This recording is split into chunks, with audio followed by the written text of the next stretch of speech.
We are live. We are live. We are live. We are live. Welcome back. Let's talk for wellness. Welcome back. Welcome back, guys. We are here. We are live. We have an incredible and an amazing show tonight. We have an amazing guest tonight, guys. So I am looking forward. I don't know about you guys, but I'm looking forward to diving in to our segment tonight. How about you, Lady J? It's good to see you, girl. Good to see you as well. I am elated to have an opportunity to talk about something that's meaningful and timely in our society. So, as we dive in, I'm excited that we bring not just our voices, but the voice of a person that has been 3 decades in the game. So, excited. About that.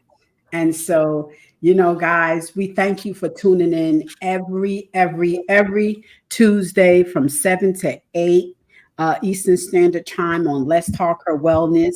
And we before we get into anything, guys, we absolutely love to have our drink for tonight. And I am drinking out of my amazing cup that says, "Remember why you started."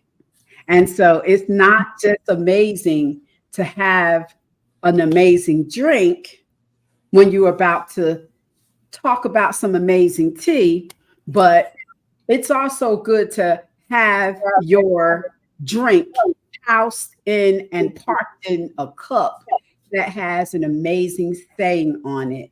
And so I really love this saying, "Remember why you started." And I remember, and we remember why we started Let's Talk Our Wellness. And so we're going to get into that tonight. But I am drinking in my cup tonight, ladies. I just can't get away from, I don't know if it's a summer thing or what. I can't get away from my wonderful, amazing, fresh squeezed lemon juice by my husband. And so I just been loving his lemonade, and it's been just blessing my whole life. And so I'm sipping on that in my favorite cup. And so, ladies, Lady J, what you drinking tonight? Well, Because you always today, have fancy. of course, I like to do it a little bit fancy. I'm drinking, of course, joy in my cup. Oh, I I'm love it. also drinking today the heaviness of the world. Um, and as we are preparing to take a drink out of our glasses, my heart is heavy for the sister that lost her life through the hands of the police, Sonia Massey. So Yes, my drink today, and as we say cheers, it's cheers to a better tomorrow because yes, she was a queen. She yes, was a queen. yes, And it was. she unfortunately lost her life. We can't talk about um, the reform that needs to on this platform today, but that is another conversation. But back to what's in my cup. In my cup, I always got some goodness in my cup. I'm peeping in just to give you curious people. Ooh. You curious people what's inside of the cup that the queen is drinking. And of course the lid is a crown, Oh, because look at every that. queen Oh, my has to goodness. remember to wear her crown. So inside my Fancy. cup today, I always have to have something with watermelon because, like you, it's the season. So there's watermelon pieces, freshly squeezed lemon juice, along with some mineral water. And three benefits of mineral waters that I found out: one had to center around high blood pressure. Yes. Studies have shown that if you drink a glass a day, it may have a result in lowering blood pressure. Now, of Mhm. course, all of us queens are trying to have glowing skin. So mineral water helps with the skin, and it also helps with the digestion. So I'm drinking today. Cheers to all the queens and the two queens in Cheers. this Better. platform, on this platform with me. I salute you and every queen that's joined us in the audience as part of our community. Nothing but love. across the screen. I love it. And how about you, Coach Hicks? What are you drinking in your cup today? Because you know you got to be a part of the cup drinking, the tea drinking. But you got to spill some tea, a whole lot of it. Well, unfortunately, I must have missed that part of the memo. What I have in my cup, I just have a regular bottle of water. Hydration, Coach. There's some hydration in that cup. That's right. Listen, that's okay. As long as you brought something to drink to the table, and Yes. you did, and we appreciate it. But guys, we thank you again for tuning into the show. This is the part where we tell you to go take a pause and go get what you are drinking. Hopefully you brought it with you. And this is a good chance for you to get your notebook and a pen, because we're going to be taking some good notes. How about, I always say, my note takers, because the right information can change and save your life. And so we want to get right into our special guest tonight. We are talking about Beyond the Stigma, honest conversation about mental health. And our guest speaker tonight is Helen Hicks, a mental health professional. We are so glad to have her on here. Helen Hicks is dedicated mental health professional who has spent nearly 3 decades making a positive impact in the field. With a deep passion for helping individuals and families navigate the complexities of mental health and parenting, she has established herself as a trusted authority in her area of expertise. In 2023, Helen achieved another milestone by relaunching her self-published parenting book, The Parenting Treatment Plan. This book has garnished acclaim, receiving a 5-star review from readers' favorites. Helen then turned her book into an online course to further assist parents achieve their desired parent-child's relationships. Looking ahead, Helen Hicks has set her sights on a compelling mission. She aims to expand the parent coaching aspect of her practice with a vision of positively impacting 1% of the global parent population with her expertise, making parenting easier, more enjoyable, and healthier for everyone. I absolutely love it. And especially in the time that we are in today, because this is a whole new generation. And like we used to say, and I thought it to be very true, it takes a village to raise a child. And we need some tools in our toolbox today to help us raise these amazing children, amazing children. And so I want to give it to you, Lady J. All right. So thanks for passing it over to me. Yeah. If I have to say, to need help and know where to find it is such an important thing. So I'm not a person that is only here promoting Helen Hicks and her therapeutic leading to her clients. I'm also a client. Yeah. I'm a client. And some years back, there was a connection that I looked for, someone that had a trusting face, the same skin tone for me was what I sought, because I felt that they would understand my plight and my struggle, but also not just considering myself as a Black woman, but also looking for someone that was qualified. So I stumbled on both and was blessed to have the conversation when I struggled with my marriage. So thinking back, my question to you is, 3 decades, I saw that you help as young as I think the little tiny tots all the way up to grandmom and them. What is it that has fueled your passion for the last 3 decades? Okay, so when I first went off to college, I thought I was going to be a lawyer, and I was like, oh, I'm going to help the world, I'm make it a better place by, getting these bad people and putting them away. And then I flunked 2 classes, and I said, well, let me rethink this. Uh,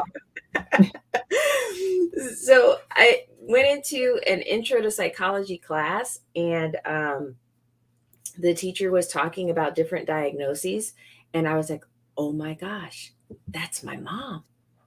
mm, And so I took the book home, and I flipped it open, and I showed my dad, and I was like, read this.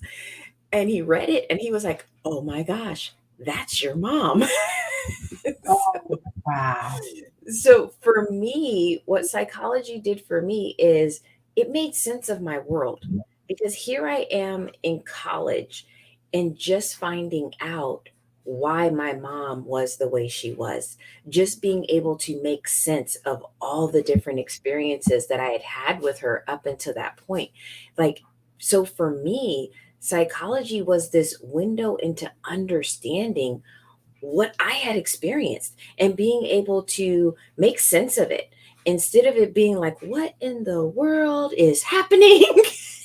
Is it me? Is this the world? Like, what is this? It made sense. And so I know what that did for me, because for me, that was so empowering to be able to know, like, oh, this is what's going on, and this is what I can do, or maybe these are the limitations of it.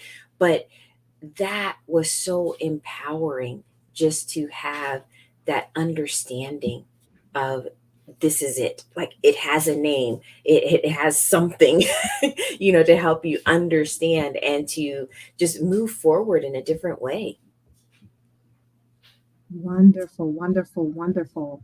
So, identifying it at home and seeing that your own mom displayed some signs, how have you been able to take that passion and then help others that may have the same, whether it's a parent, a child, or a husband? Okay. So just like I focused in on that understanding, that's what I try to give people or to help them achieve. Um, there's only so much that I can reflect back to people and say, hey, this is how I'm seeing it. This is how I'm experiencing it. Does that match for you? Does that fit for you? Does it seem to make sense of your world? And that's what I really try to help people get to, is kind of like those aha moments, those moments of, oh, yeah, that really makes sense. That works for me. I get it. Because when you have those moments, you feel empowered. You feel like you not only understand you and your role and what's happening in your own life, it gives you clarity of where you can go with that. So rather than feeling helpless and stuck, you feel like you now have a flashlight that you can shine into this darkness and help you find your way. That's good. So, Lynette, what's your thoughts? I'm just taking it all in. I'm just, just listening, but you said something that really like stuck out for me. And it was about your mom. Um, because a lot of times as counselors, trauma therapists, myself, sometimes we don't think that it can happen in our family.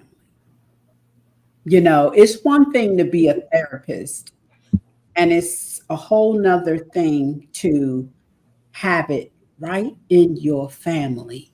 You Mhm. know, we are called and we're helping the world, but it's something when it's in your house. And so, what was that like for you?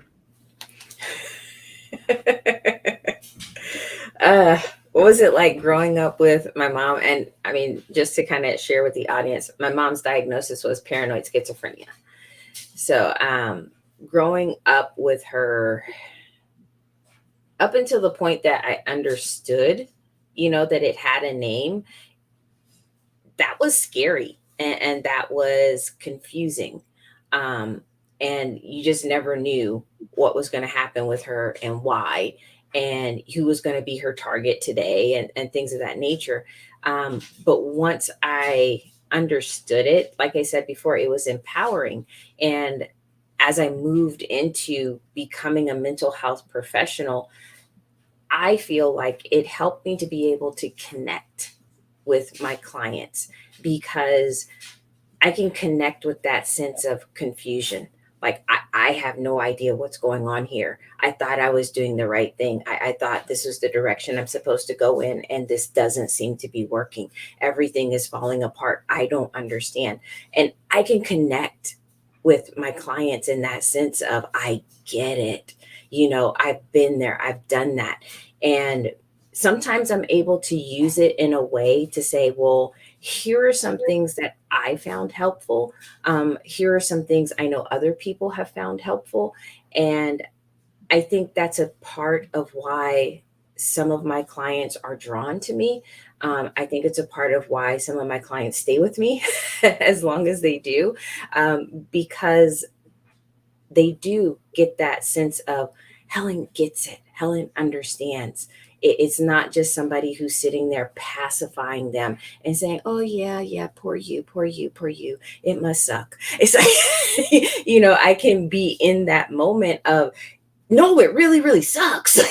Right. Well, Helen, I like it's something you said. I'm just going off of what you're saying. You said that it had a name. And I want to park the car right there, because sometimes a lot of what we see, because you might think it, and nobody in the room is saying anything. Perhaps you had a mother or an auntie or an uncle, because I'm just saying, I'm a 70s baby, and I saw a lot of mental illness. But just like everybody else in the room, nobody was talking about it. We make excuses about it, about their behavior. And, talk to that situation where that someone in your loved one in your home or what have you has mental illness, but nobody is saying anything. Nobody is, because we'll say, ain't nothing wrong with me, but we see this sporadic behavior that we know in your soul, that something is off. And it's not just in your mind, because I'm speaking for a lot of people here. And guys, if you have any questions, this is the time, and I'm looking at all of these cameras. This is the time, and this is the space. This is a very sacred, hard conversation. And this is where you can ask the question.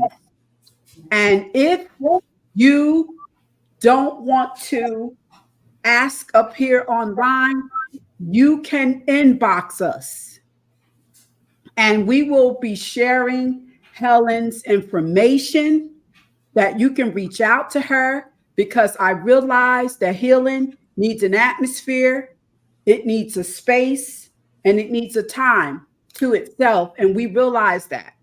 We recognize that. And I just wanted to speak to that right quick. But if you have a question, you can definitely leave us a comment. We see your comments. So we want you to interact, send some hearts up if this post is blessing you. Because again, the right information can change and save your life. And you may feel like it's not you, but it could be your next door neighbor. And sometimes a lot of you sleeping with them too. So I'm telling you that if you thought that there was an elephant in the room, it's a chance it is. And it's a good thing to, therapy is good for you. It's therapeutic, it's healthy. Just like we have to take our cars and our homes, things have to be serviced. So do our health, our wellness, our mind, body, and our spirit. And so this is the perfect place. So, Helen, speak to that when you feel like, I know something's wrong. I know it ain't in my mind, but we don't speak to it. We don't say anything until there's an outburst or something traumatic happens. And can you speak to that? Sure. Being able to identify your experience, whether it's your personal experience, your experience of someone else, having whatever they're going through, but being able to identify it, like I said before, it's empowering because you don't get stuck in your own mind wondering, what did I do wrong? And why am I being punished? And why am I bad? And why am I unworthy? And why am I undeserving? And why can't I have better? And like you get caught up in all these questions and these whys and what ifs and everything else because you don't know what else to call it. Right. And it's human nature that we internalize. Something goes wrong, and the first thing we do is we blame ourselves. Like somehow it's my fault that the world is turning in this particular direction. There's something wrong with me. Everybody else has a great life, but no, I can't have that. We internalize so much stuff that we experience in life. And just having that moment of being able to label it and say, okay, this person is depressed. This person is anxious. This person is bipolar. This person has PTSD, like whatever it may be. And I know there are people out there who have issues with being labeled. I think that's a totally different conversation, but Yes. Yeah. but being able to say, it's not me, Mhm. that is so empowering. Mm-hmm. Yeah, as I listen and I begin to think of things that were not issues back before, like Lynette talked about being 70 babies, and some of us could be 60 babies and older and even younger and everything in between. Some of our children now are facing issues like social media playing a role in mental health. What are you seeing as a therapist around social media and mental health? I mean, I think there is a dichotomy. I think I have seen people who have used social media to help themselves. They're looking at all the self help videos and they're looking for coping skills and they're looking for support. And I have seen social media be positive for some people, but then I've also seen it be very negative for a lot of people because, again, coming back to human nature, we see what other people are doing and we can't help but to compare. And social media gives such a false presentation of Yeah. what people's lives are really like. And people are seeing this and they're believing, oh my gosh, that's what somebody else's life looks like. And the worst part that I see about social media is people see it and think that's what normal is. Mm. Mm-hmm. And then they're down on themselves of, oh, I'm not normal because I don't look like that. I don't do that. I don't have that, like whatever it may be. And people just have a misconstrued idea of what's being presented. Mm-hmm. Another thing about social media that does concern me is I've had an increase in a number of young people, and I would say young people meaning like mid 20s and younger, where they are actually seeking out social media in order to establish their life goals, to say, okay, this is what I should be, this is what I should do, this is what my life should look like. And it's like, whoa, I don't even think that's real. Yeah. Yeah. All of these Like, avatars, wow.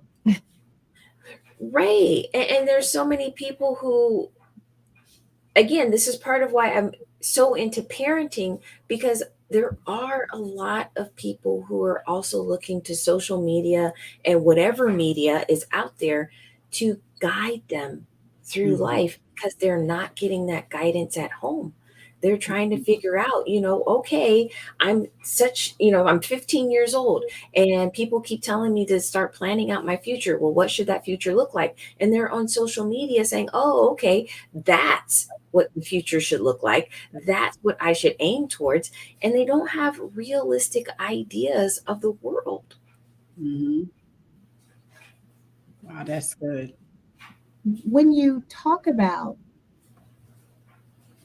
the distortion of of how we create these personas in social media, if we were to create an avatar around describing a person that is chronically depressed or exhibiting some red flags, what would you point out that, hey friend, if your friend is displaying X, maybe they need to get off your couch and get on someone else's couch that is licensed and certified and that can really help them deal with those concerns. Okay. I think that's a hard question to answer, because I also don't want to pigeonhole, diagnoses and like, well, everyone who's depressed looks this way, Okay. versus like, because it's really easy to say that someone who's exhibiting a lack of motivation, a lack of interest in life, a lack of connection with other people, like someone who just looks down and lonely, it's easy to slap a label of depression on that person. But people oftentimes overlook the person who looks like they are working hard. They are doing everything they can to make whatever strides in their career and in their life. But maybe what they don't see is that person feels like they're never getting far enough. They're Mhm. never making the actual strides that they want to. So someone on the outside looking in says, "Oh wow, they get up every morning, they're off to work, they have their place, they have their car and da da da da." And they may not know that that person is buried in mounds and mounds of debt. They may not understand that this person is scrambling just to stay alive another day, because we have our idea of what it should look like, rather than really being tuned into where people are at in their journeys. I like that. Yeah, that's I like good. So, that. what's your thoughts on? You, like she said, you don't know where people are in their journey. You don't know, what people are going through, and we are very quick to judge people, without knowing their story. And so that brings me to one of my questions that I had written down. And when we talk about breaking stigmas, what are some of the most pervasive stigmas around mental health? And how can we as how can we as a society work to dismantle them? Okay. So what I think one of the big ones is the idea of, you don't need mental health services or a therapist or anything associated with mental health unless something's seriously wrong. Hmm. And I think that is a negative. Like, mental health and mental well-being is something all of us need on a daily basis. Mhm. And it's not being taught consistently anywhere. I mean, I understand some schools out there, they're starting to add to their, health education, a little clip about psychology and here's some coping skills and things of that nature. And I appreciate the fact that somebody is doing something in this area, but it's not enough. There are too many people who are in this world. They're getting older and they're interacting with other people, and they have no clue at all what mental health is, what it should look like, what it entails. And yet we all have a mind and Mhm. we have, our inner workings as a person. We're not just bodies, we have inner workings, and we don't understand what's going on internally with ourselves. We don't understand why we engage in certain patterns of behavior, even though we know that behavior isn't good for us. We don't understand why we get caught in our own cycles of thoughts. Like, we don't understand so much about ourselves. And these are things that affect us on a daily basis.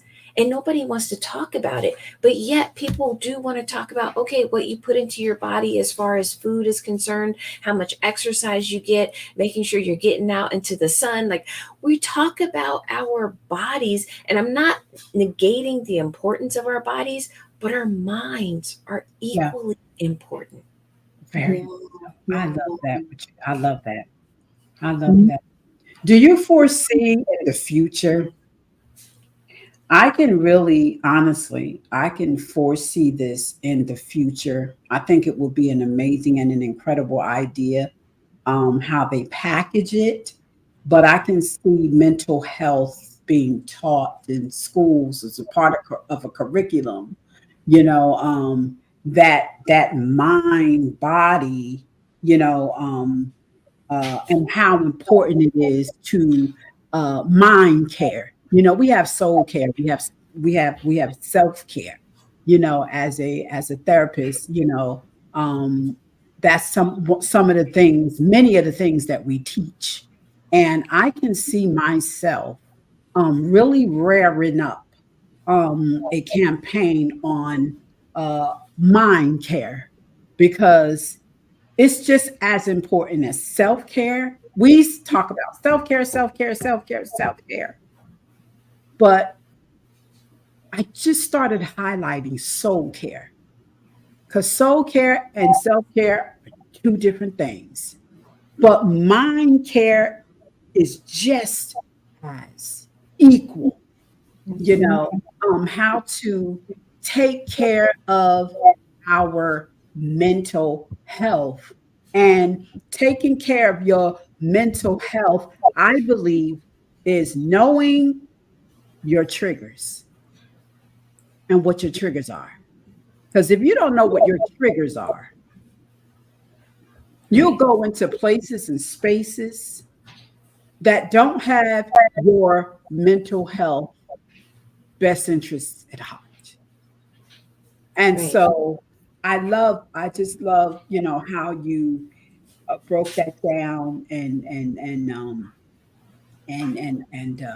with that. So I will wait until what Jay have to say, but before, Ah. before I ask my next question, I, yes, I was thinking about like safe spaces.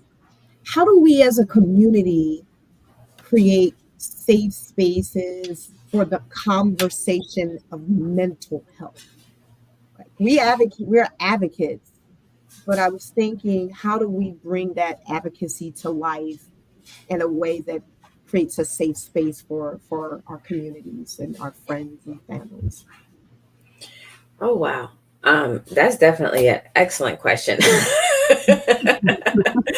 Be, because I think it's a little bit tricky as well, because the safe space that you're talking about is also about creating an opportunity for people to be vulnerable, for Mhm. people to kind of peel back some of those layers and expose those softer sides. but those softer sides are very prone to injury if they're not received the way that person needs them to be received. So I think there are steps to getting to be able to do what you're talking about. I think one, people have to be educated first on how to even receive somebody else's vulnerability. Like, Mm. I don't know, this just popped into my head. Okay. I'm not much of a reality show type of person, but some time ago there was like this celebrity couples counseling kind of Yeah, reality show. absolutely. Yep. Yes, yes, I know exactly what you're talking about. Okay. And so there is this one episode, and I was just curious because I was curious in their approach as couples therapists. I was curious, like, how are you guys doing this? Are you really doing a good job?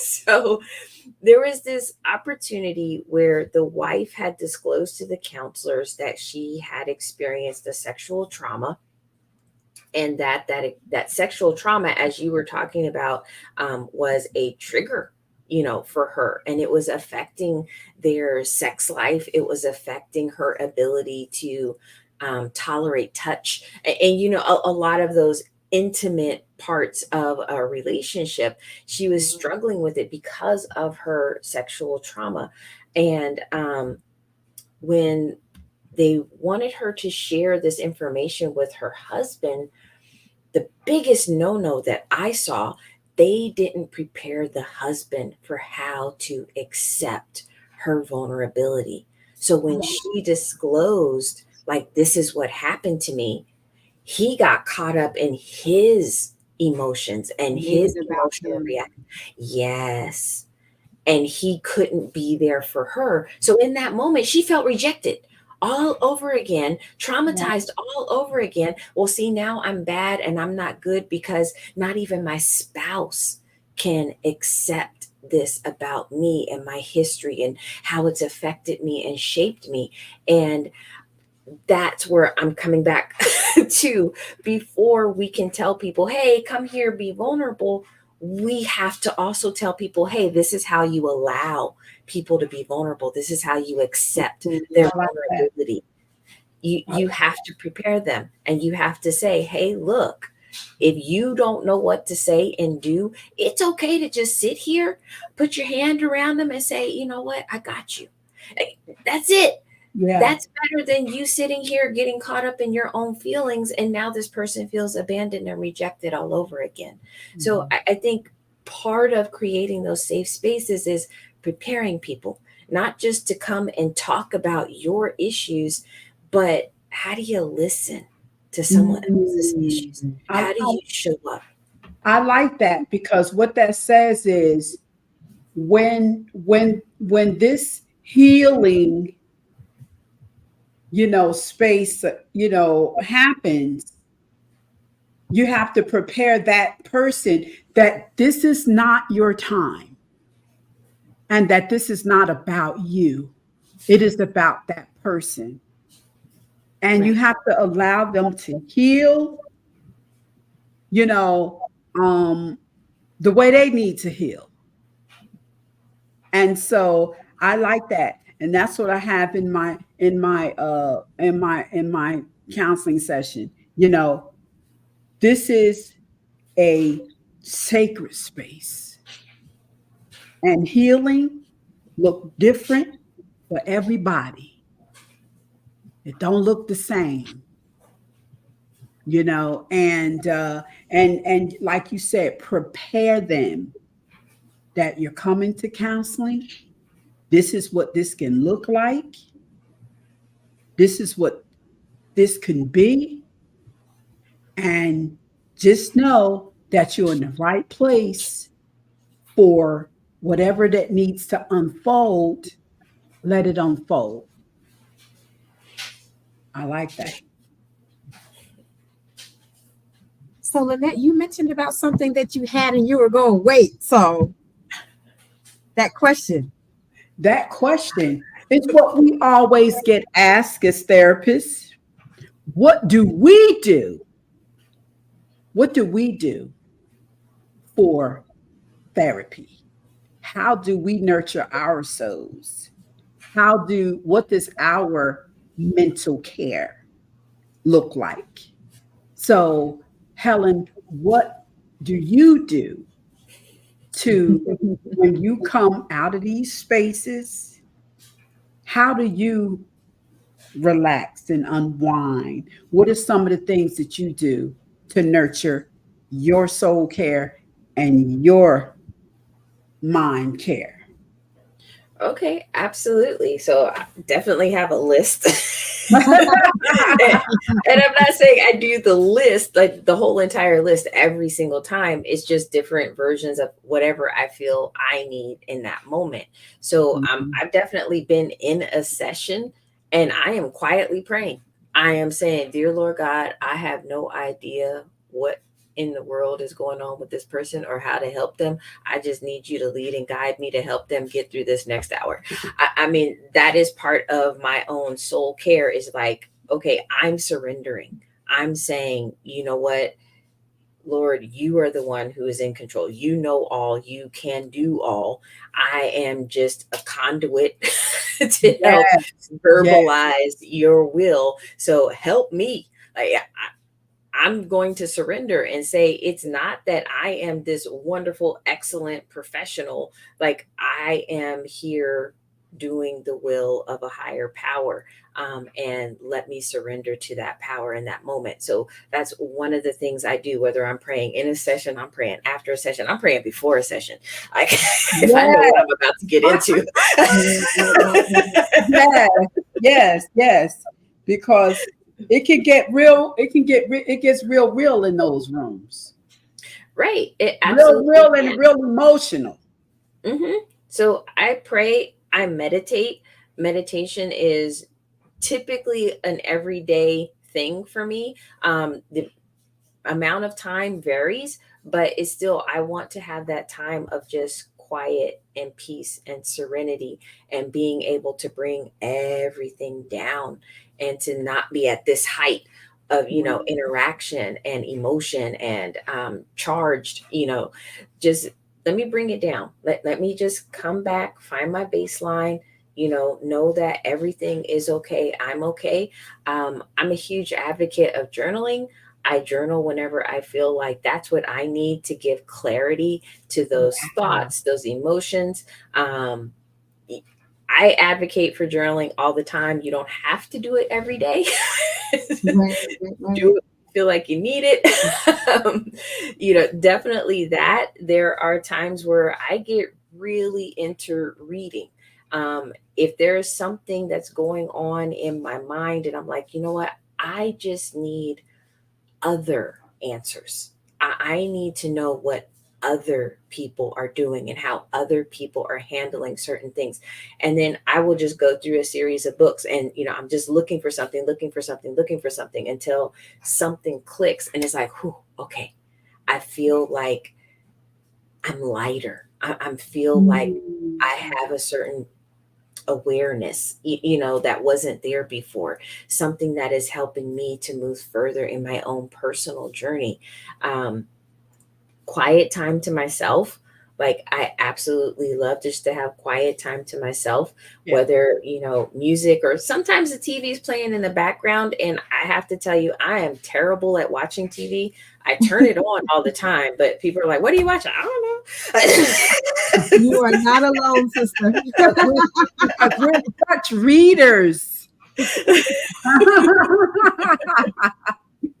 Yes. yeah, I have my list of things and then I have my best friend who, if there are certain things that, hey, I'm trying to work through this and I'm trying to, get myself from A to B. And my best friend, I love her to death and she's a straight shooter. We've always been that way with each other. So if she needs to be like, Helen, now you know.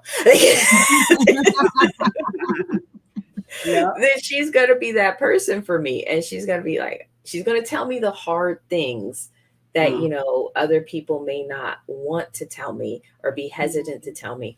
But we've had this, friendship for over 30 years now. So we are honest with each other. Right, yes, right, right, yes. right. That accountability Yeah. part. Yes, Yeah. Yeah. So definitely. if I was considering going for my first session. Could you paint the picture of what does a typical session look like? Do I have to come prepared? I think so many people get worked up on, like, oh gosh, now I have to go expose myself to someone. What's a typical session like for someone that's brand new? Okay, so a typical first session is all over the place. Like, I am so used to it, and people are always apologizing. They're like, "Oh my gosh, I'm so sorry. I gave you like 10 different things at once." I'm like, "Nope, I followed you perfectly fine." Um, that's what happens. And how I describe it is it's kind of for many people who are new to therapy, and let's say you are your 30s or high or older, you're just coming to therapy. This is your first time in the entire your life. I see it as like you're this bubbling soda pop. Everything is right at the lid, and you come in that first session and it's like popping the lid off, and there's all kinds of stuff that's just coming out, and you're here and you're there and you're there and you're there, and you're like, this bugs me and that's going on and that's and it's all over the place, and it's fine. It's okay. You don't have to apologize. You don't have to put everything in order and come with the list and have an agenda. No, because we're going to go wherever you need to go. Now, for some people, you come in and you throw all these 10, 15 different things out there. And part of what I see my job is, I'm going to tune into that thing that I think is tugging at you the most in that moment. I'm going to say, yeah, I heard that you mentioned this, but tell me more about that one. That's part of my job, is to tune into, where does this need to go? Mhm. And that's what I'm going to do. I'm going to help guide you to where we need to be. So it's okay if you don't have an agenda. It's okay if you do have an agenda. It's okay if you don't know what to talk about. People tell me that all the time. Like, I don't know what to talk about. And sometimes those are the best sessions ever. Wow.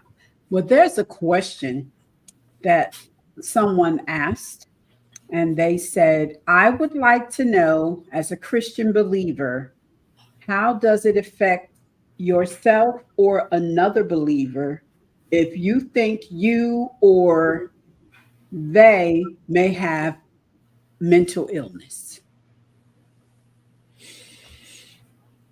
It's an interesting question. Mhm.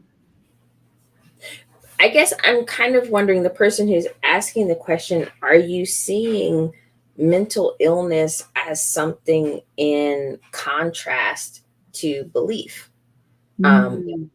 because there are many people out there who have religious, spiritual, well, I don't want to say spiritual, it tends to be more religious beliefs, that if you believe in God, then you just take everything to God. You go to I like pray, that. Mhm. that sort of thing. Mhm. But here's where I challenge people. People will say that in regards to mental health, but do you go to a doctor? Have you ever taken pills? Whether That's it's a, over the counter pills I or like prescription that. pills or anything else.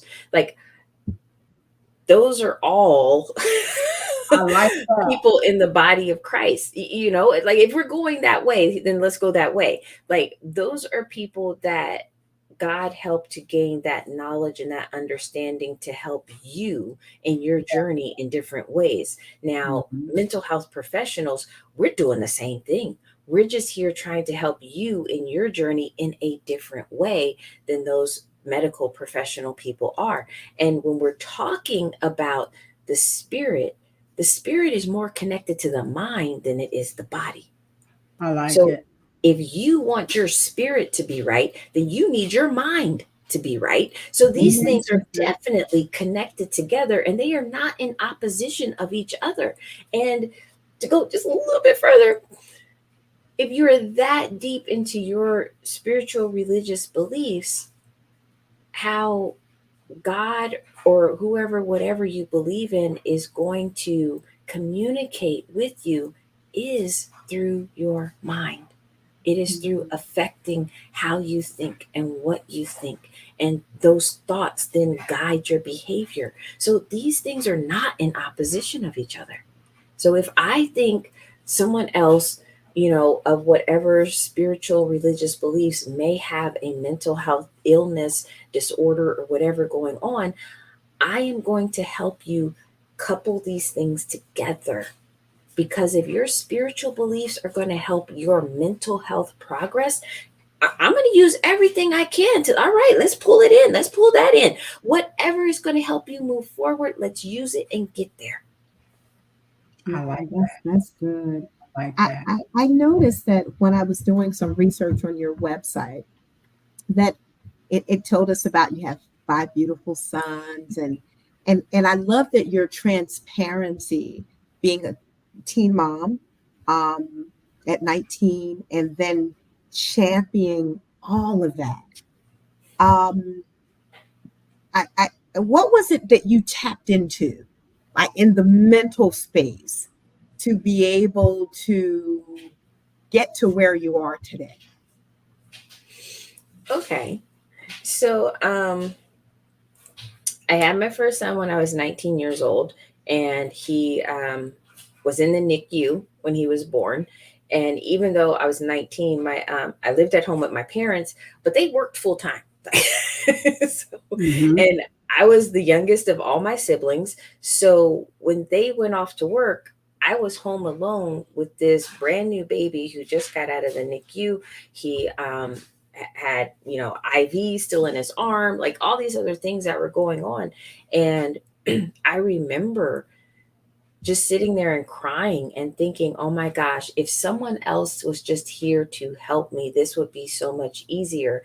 And, I had that moment of crying. And then I was also like, but no one is, and no one's coming. And you cannot sit here until 5:30, 6 o'clock when somebody else walks through that door, not having done anything for yourself or your child because no one else was here. And so that was my moment of not having someone else here isn't an excuse. Right. It's not an option. Like this is what it is. And Right. you're going to figure it out. And I did. Like, yes, there was lots of trial and error. There were times we had and times we didn't have, but it was a matter of you can't sit around in your own life waiting for someone else to rescue you. You have to figure it out. So everything that I've done in my own life with all of my boys, whether I was with a partner, I wasn't with a partner, like whatever, it was all under the belief and the motivation that no one else is coming to save you. You're either going to do it yourself or you are going to drown. Wow. Wow, that's Powerful. really, really powerful. You know, we talk about mental health. I want to shift it to a question, and I want to shift it in a question, mental health in the workplace, because we all go to work every day. And what steps can employers take to create a more supportive environment for employees dealing with mental health issues? Because that is big. Right, absolutely. Um, so I think the first step for employers to take is let's be mindful that everybody's a human being. You did not hire a bunch of robots. You hired people who have lives and they have feelings and they have needs and all these other things. The same things that you have as an employer, those people have them too. So let's first off remember that. Mhm. And I think if you stay mindful of the fact that these are people too, they are not less than.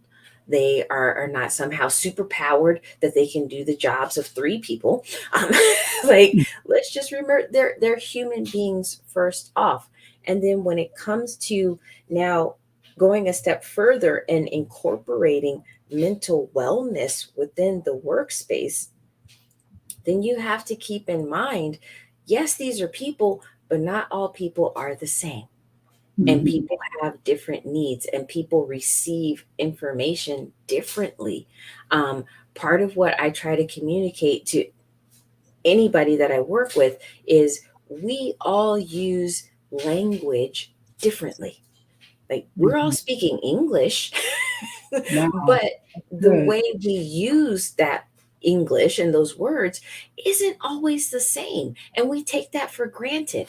So, my silly little example of this is I always say, just a minute. Do I ever mean 60 seconds? Never, never, never, never, never. No, I never do, but I will not say what I mean. What I mean is when I'm done. But I won't say that. I will say just a minute.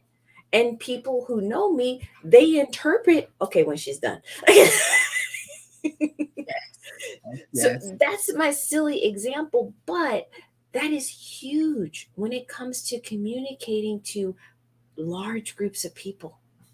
Because as an employer, as a manager, as a leader, whoever you may be, like, you are saying certain words, but everybody is not hearing those words the way you think you are saying them.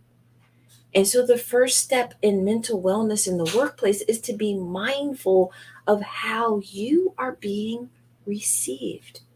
I like Being that. mindful, like, just to have that understanding. Everybody didn't hear what you think you said. Right, I right. love That was good. That that. was so good. That is powerful. Yeah. Now, we talked about workplace, and you have done so much work around parenting and helping parents to get it together. And as I looked at your website, there's a program that you have to help us get it right. Like, my children who are adults, and thank goodness at this time, uh, I'm not having to parent them in the way it's different as adults. What is it that your program is about? Talk to us about that, because you do individual counseling. That I saw this whole detailed um, information and data that I said, wow, I wish I would have had this when I was raising them jokers. So talk to us around, how does it, what is it? How could I become a part of it?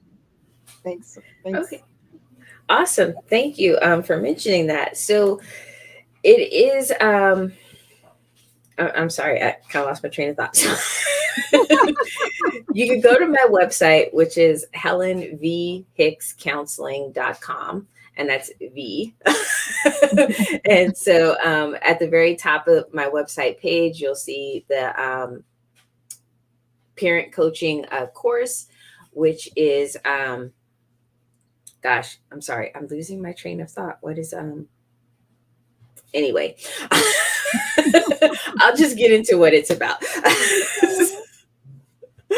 So basically, throughout my years of experience, because my experience in the behavioral health field started with me working in group homes, and these are group homes for adolescents, and then I went to group homes with younger children, and I kind of ping ponged back and forth between younger children and adolescents, and I learned a lot in regards to being able to work with children that the system has labeled as basically unredeemable. These were Mm, kids who were seen as unadoptable. These were kids who were seen as, okay, they have failed in other placements. We don't know what else to do with them. So we're just going to stick them in this home until they age out. So how do you work with those types of kids from their perspective? Adults are unreliable. They're not trustworthy. How do you then establish some sort of connection with these kids and then help them to get to where they want to be in life, which is, a successful person? And so I took what I learned from that, and I saw how it fit with everyday parenting, because we take that for granted as parents. We take it for granted that if you have your child with you, you see them every single day, and you're interacting with them to whatever degree, you take it for granted. You assume that you have this level of connection with your child that you may not really have with your child, simply because you see them and you interact with them every single day. You think they trust you. You think that they are willing to, sacrifice themselves for you and lay down their lives for you because you're willing to do it for them.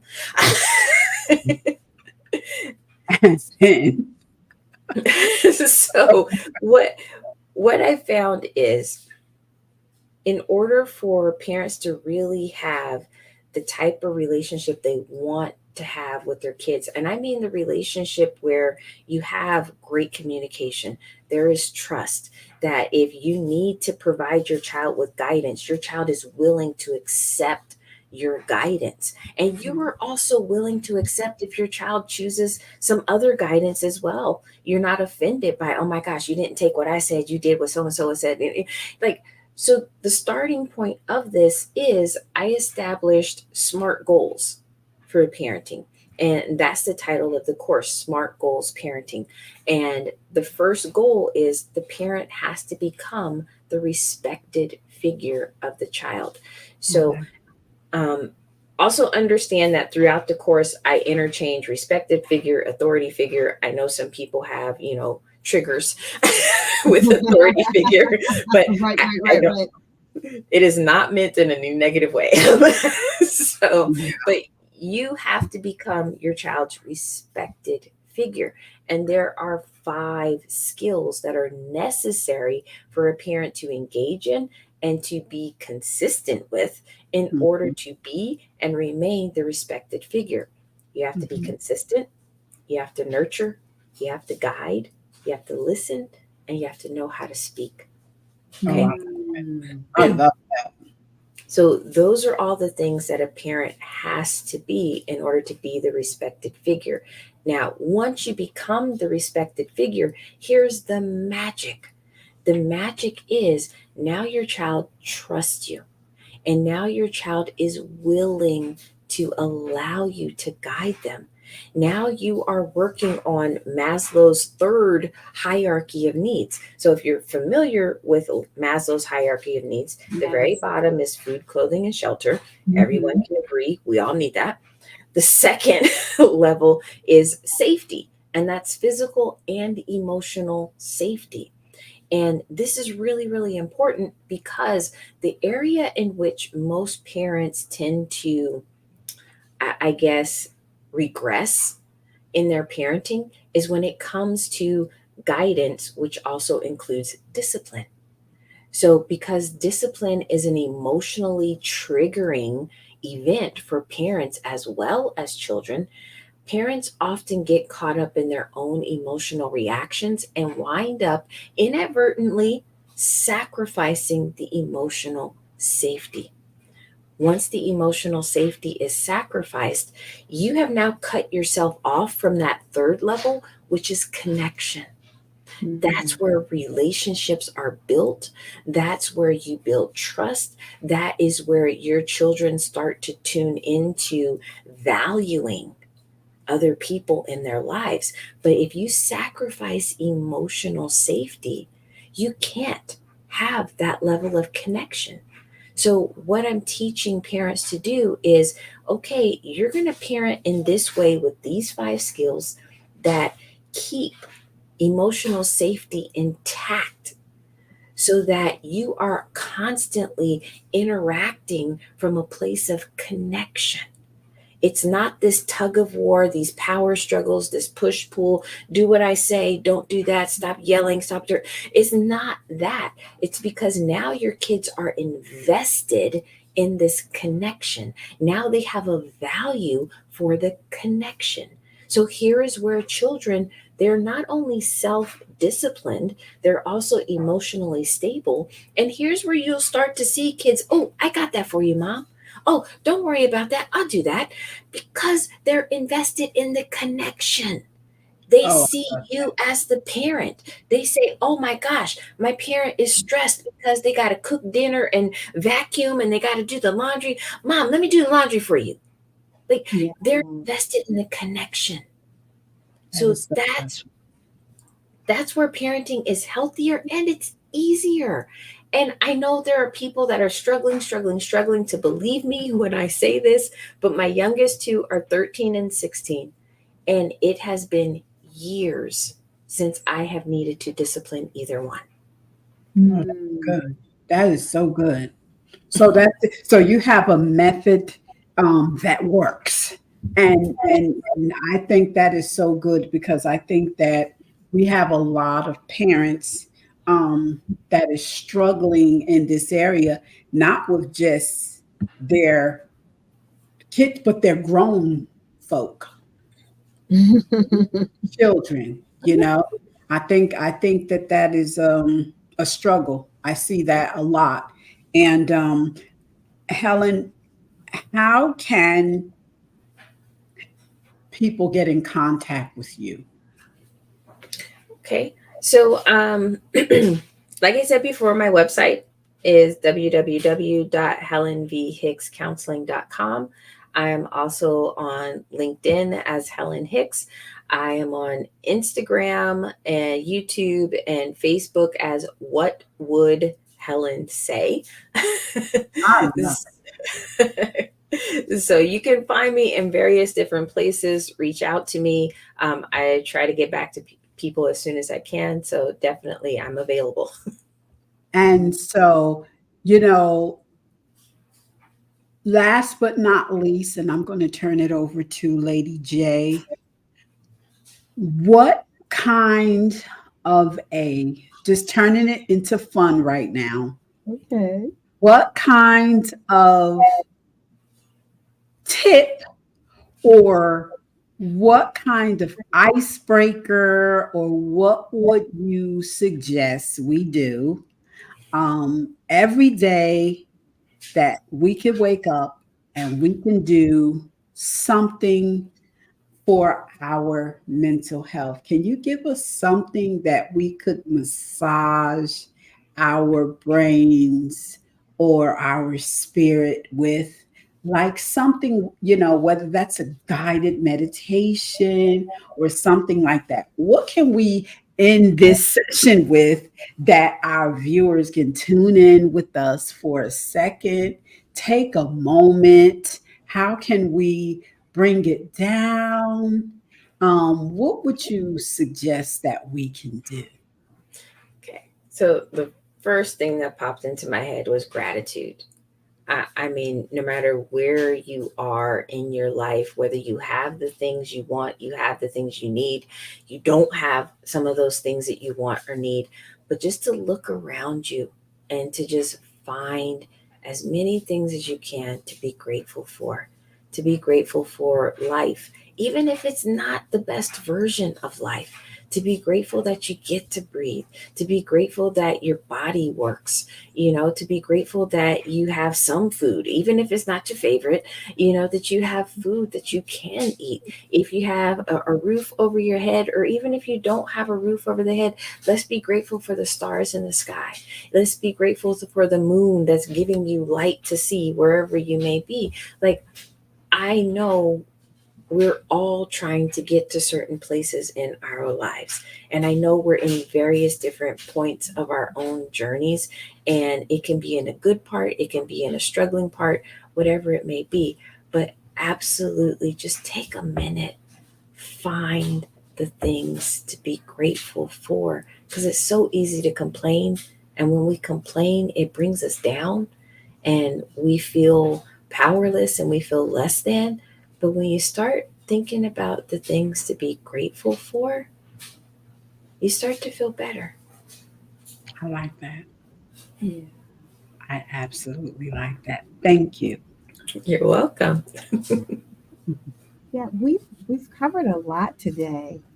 And I know for me, relationally, it brought me to your path. And I don't know that I got a chance to say thank you. You're welcome. Thank you for helping me to heal, and the person that was on the other side that needed healing along with me. And I know a lot of times that what brings us to your world, you have to be passionate and compassionate. And I felt and received passion and compassion from you. And Thank you.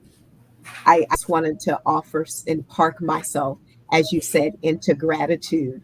Now, since we having fun, so as a single woman, is there some red flags I need to be watching for if I'm out on a date with someone, or considering like how do I weed through like, no, honey, you ain't ready for that kind of situation. Anything that you can give me as a cheat sheet, just give me a little something. So my thing is always be tuned in to you, because your red flags may not be my red flags, and my red flags may not be your red flags, So it's not that there's this blanket list of red flags, it's that it's about you. So if you're going out on a date and he says or does something, you're like, pay attention to that. Don't just dismiss it Right. and say, oh, he must have meant this. He did that because of that. Don't be so quick to dismiss and justify and excuse and all the rest of that. Tune into you, because that's you trying to tell you something. Oh, I love that. If you have a conversation with him and you say, hey, look, earlier this evening you said and you did and this, that, and the other, and it really kind of disturbed me. And if he takes that and he says, oh my gosh, I am so sorry, I will do my best not to do that again. Okay, that's a great sign. Now, if you tell him it disturbed you and he gets defensive, nope.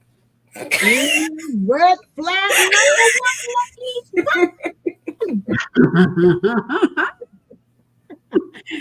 That is so good.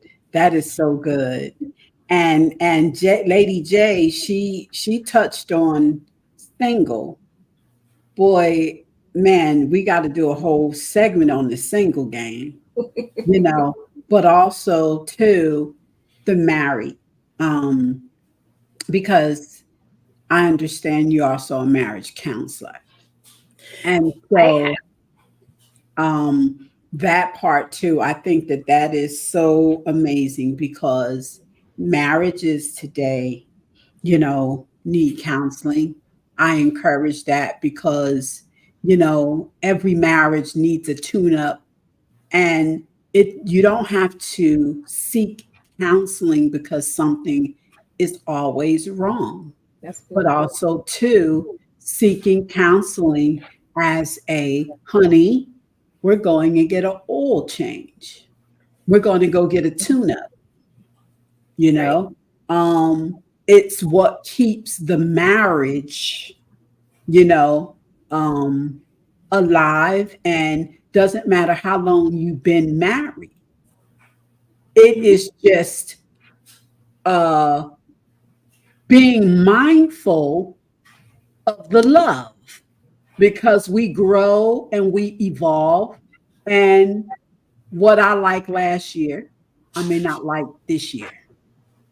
And so when we allow each other to grow and evolve, that might take some counseling.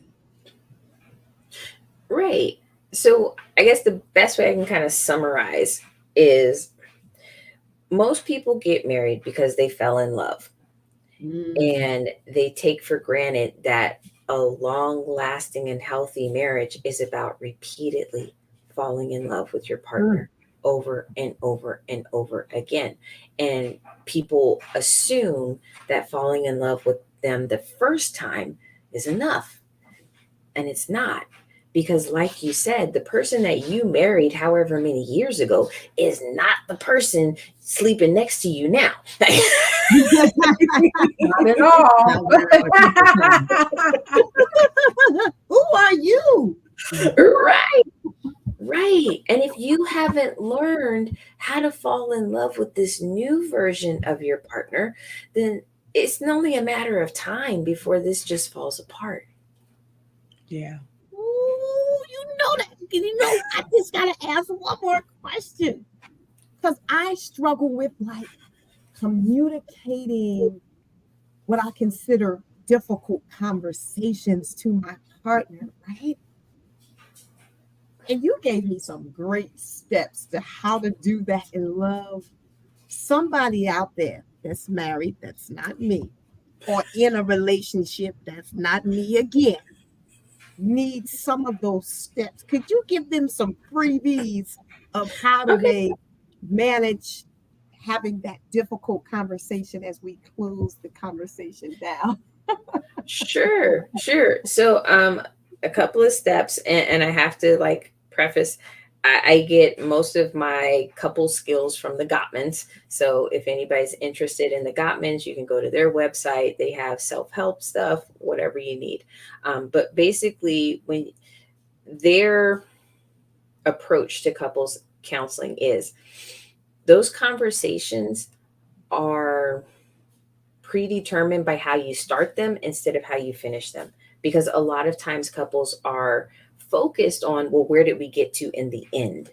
But the Gottmans have found that it's how you start the conversation that not only tells you where the conversation is going to go, but where the relationship is going to go. So starting those conversations is very, very, very, very important. So the first thing you want to do is you want to talk about how you feel. And that means you have to use feeling words. You cannot say, I feel that, I feel you. Like you have to say, I feel disappointed, I feel hurt, I feel embarrassed. Like use feeling words. So you tell your partner how you feel. Then you connect it to the situation that caused you to feel that way. So you don't say, I feel hurt when you do A, B, and C. You say, I feel hurt when A, B, and C happens. Okay. So you don't want to immediately blame your partner for having done something, because people almost always interpret that as an intention. Like, you think I intended to hurt you. You think I intended to mess up and to be late and all this. No, no, no, no. I'm just talking about the situation. Okay. Yeah. So, how you feel, the situation that caused you to feel that way. And the third thing is really, really important. So, with being kind and gentle towards your partner, tell your partner what you need your partner to do to help you resolve feeling this way. Y'all gonna have to pay for the rest. Okay, community. Make an appointment. She is virtual. Don't try to get no. I gave one. That's no more for you. Virtually find her. She's worth every dime. Listen, Thank you. Helen, you have been extraordinary. Thank And we you. just want to thank you for coming on the show. And definitely, it's not your last time. Thank you. I am happy to come back. There are some segments that we want to dig into, and especially coming up election time, because there is a lot of stress. There is a lot of ways that we need to, we want to prepare our viewers for what to do at this, because I just do believe that we are going to see some incredible things happen in the next couple of weeks leading up to this election, and we want to prepare our viewers. And so we put up, and we're going to put up ways that you can follow Helen Hicks. And guys, we encourage you to get counseling. It's therapeutic, it's healthy, and it's just essential to your health. And so we thank you again. Thank my guest, Lady J. You are incredible. Don't discourse, but you are incredible. And we thank all of our viewers for tuning in every Tuesday with us from 7 to 8. Come back next Tuesday. Like and We have share. Follow something us. incredible. Like and share. Follow us on our social media platforms, our YouTube channel. And we look forward to seeing you guys next week. Right. Thank Have an you. amazing week, everyone. Keep Yeah. your mind healthy. Yeah.